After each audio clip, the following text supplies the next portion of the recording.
Godzilla vs. Kong is now officially out on HBO Max and in theaters. It stars Millie Bobby Brown, Julian Dennison, Brian Tyree Henry, Rebecca Hall, Alexander Skarsgård, and a whole bunch of other A-list actors. And it tells the story of, you guessed it, Godzilla and Kong going against each other in the battle for the ages. Now, I am a huge fan of Kong Skull Island. I really, really enjoy that movie. I just rewatched it a couple days ago, and I still love that movie. So I was very eager to see what went on in Godzilla vs. Kong, and I came out very pleased. Now, let's start off with my favorite part of the movie. Godzilla and this young girl. The actress's name is Kaylee Hoddle. I believe I'm pronouncing that right? They have a really good relationship. She is deaf, and Kong and her have had this really sweet relationship. He saved her from an attack, and he has been basically looking out for her. And Rebecca Hall is pretty much her foster mom, and the little girl and Kong have a great relationship. The actress is excellent. She's probably only 6 years old, 5 or 6, maybe a little older, but she is really, really good. She has a really bright future ahead. It's the real heart of the movie is their relationship, and you just want to see Kong win it for her. He's just always out there looking for her. She's his number one supporter. So every time during the battle, he would always look at her and smile. It was really, really sweet. And jumping on that, like, there's a lot of the characters in Godzilla King of the Monsters, Kong Skull Island. A lot of people complained about the characters being like really weak. I somewhat agree, but I think that there's for the most part, some really nice character depth. Each of the characters get their own good screen time, and they have good depth to them. Millie Bobby Brown, I felt like, was a little lacking in Godzilla King of the Monsters. It's kind of the same thing here. She's definitely not the star of the movie. But like I said, the girl Kaylee Hoddle, she has the most depth and backstory, and that was really good. And let's talk about the action. Now, I was cheering, dude. I had so much fun watching it. It's a feast on the eyes, dude. It's so much fun to look at. The visual effects, absolutely outstanding. I would honestly give an Oscar nomination for visual effects. I think that they're incredible, and it was just so much fun to look at.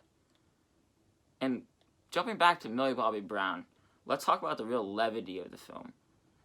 There's this subplot with Julian Dennison, Brian Tyree Henry, and Millie Bobby Brown, where they have to do something. It's the three of them exploring and finding out more information about Godzilla and stuff like that. You will find out once you watch the film.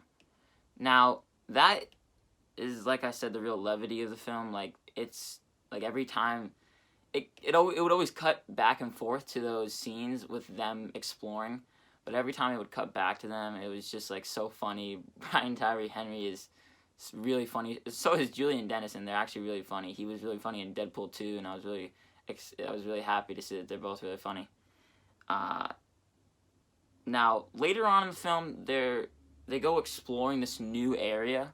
I won't get into specifics, but this new area it's beautiful. It's absolutely gorgeous. It has to do with Kong. And speaking of Kong gets a lot more screen time than Godzilla. Now, all you Godzilla fans, you might not be happy with that. Obviously, if you're not going to see a lot of Godzilla, you can go watch the two Godzilla movies. But it was really nice to see that Kong got a lot of time to develop, as he only had one movie. But Godzilla, he's the star of his other movies. He didn't get as much time in this film, but Kong is really in the film for a good majority of it.